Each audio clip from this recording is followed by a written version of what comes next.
Hey guys, this is Editors Depot and you're watching another intro template tutorial. Feel free to pause this video at whatever moment you wish if we're going a little too fast for you. And if you have any questions, leave them down below in the comment section. We always reply to every single comment, and if we're away for a minute, just go ahead and comment down below and there's very friendly people that will help you, guaranteed. It's important to remember that this is a pre-made tutorial that we've carefully selected and approved because we noticed that it works the exact same way. If you have any questions, comments, or it's just not working for you, just leave a comment down below and we'll get back to you, guaranteed. Now this tutorial requires both Adobe After Effects and Cinema 4D. You will absolutely require them. If you do not have them, go ahead and visit EditorsDepot.com. We can do any template customization at very affordable prices. Just feel free to select the template you wish and check out with it and detail everything you want on the template. Now that that's out of the way, all you're going to want to do is open up the Cinema 4D file. So here it is, and we already have it open, so I'm going to go ahead and bring it up. And as you can tell, everything is ready to go. All you have to do is replace the text, render, and you're done. Except one little thing, there's sometimes problems that come up with the templates, and I'm going to go ahead and cover them here. Sometimes the audio will be included, and you don't have to worry a bit about that. As you can tell on this template, the audio is included. It's not a problem at all, and sometimes the font is not included. If it's not, all you want to do is of course look for the text layers. They will look a little like this. Select it, and then hit font, and select any font you wish. You can visit DesignerDepot.net for any font you wish. The first thing you want to do is of course modify one of the text layers. So here it says your. I'm going to go ahead and hover the text after I select it and replace it with editors. I'm going to do the same thing for the second layer behind that one. I'm going to hover the text and write editors. Now that that's done, I'm going to go ahead and render preview, and as you can see it says editors, everything is 100% fine. You do the exact same thing for the bottom layers. I selected both at the same time. I'm going to replace it with Depot. Once I go ahead and render preview, it looks amazing and I'm happy with it. I'm 100% happy with the colors because it's red and Editors Depot is red, but if you're not happy with the colors, you can simply come down below, double click it, and make any modifications you wish, whether it's make it green, make it blue, or blend it all together and make a little purple. I'm going to go ahead and keep it this way, and I'm going to go ahead and go to my render settings now. Once you're in the render settings, you're going to want to make sure that your width and height is set to 1920 x 1080 if you have a very good computer or decent computer and you have time. If you have a slow computer and you probably don't have that much time, you make sure you set it 1280 by 720. You want to make sure you tick all frames, and then you go to save. You make sure it has a PNG sequence for a faster render that does not reduce quality at all.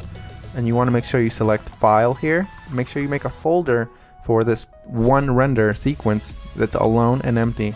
Mine is template render, and I'm going to name my every single sequence render. You close that and you begin the render. While it finishes rendering, I'm going to go ahead and open up my Adobe After Effects file and go ahead and get started with that for you guys.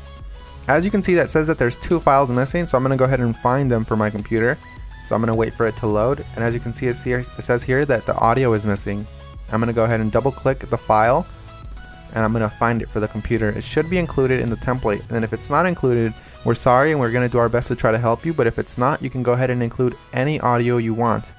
As you can see here, it's not included, so I'm going to go ahead and just drag in one of my copyright free files that I have in my library.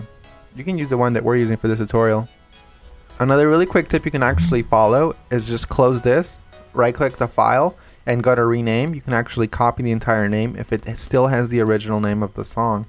Then you go back to YouTube, you paste that there, and you download the file from there. You want to make sure it's copyright free and you're not breaking any laws though. Once you've gone ahead and replaced your song, you're going to want to go ahead and replace the other thing that was missing, which is of course the PNG sequence. It might be a PNG file, .png, or it might be an MP4 file, or anything within those regards, like QuickTime for example. You're going to go ahead and double click it and replace it with your render sequence. I'm going to select the first frame, scroll all the way down just to be safe, and select the last frame. You want to make sure you do the same thing, all while holding shift, so it selects every single one. You make sure you tick on sequence here where it says PNG sequence. You should have that option for Windows as well. You hit open and it will import every single one, and it'll make it look like a video. That makes your render much faster and it looks the exact same. So we're 100% done. Assuming you have every single one of the plugins required, you're 100% done, and if you don't, you're going to have a black screen similar to this.